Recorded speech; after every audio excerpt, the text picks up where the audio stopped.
Daan-daang cellphone, mga susi at mga pasaporte ang tumambad ng buksan ng 3 kakadiyero ng umano'y pogo sa Cebu. Maghahain ng motion ng NBI para masuri ang mga yan habang inihakanda ang karagdagang kaso sa mga inaresto. Nakatutok si Fe Marie Dumabok ng GMA Regional TV. Isa-isang binuksan ng NBI Central Visayas Regional Office ang 3 vault na nakuha sa raid sa isa umanong Pogo Hub sa Lapu-Lapu City.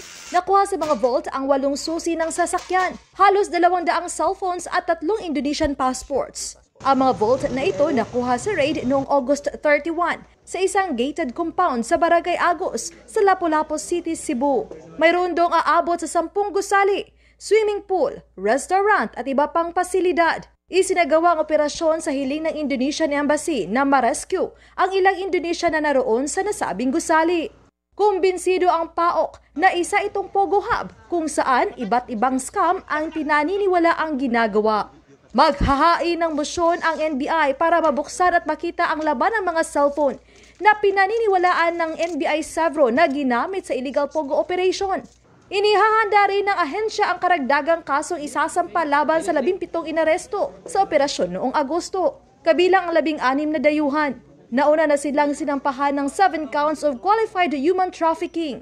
We will be applying a court order for that, the disclosure of computer data that can be used for additional charges like money laundering, the scams, the investment scams, the love scams, the illegal gambling scams. Nasa kustodiya sila ng PAOK at nakatakdang ilipad pabalik sa Lapu-Lapu City sa October 3 para sa arraignment o pagbasa ng sakdal. Nakipag-ugnayan na rin sa kanilang tanggapan ng DILG at BIR para sa sarili nilang investigasyon sa nasabing Pogo operation.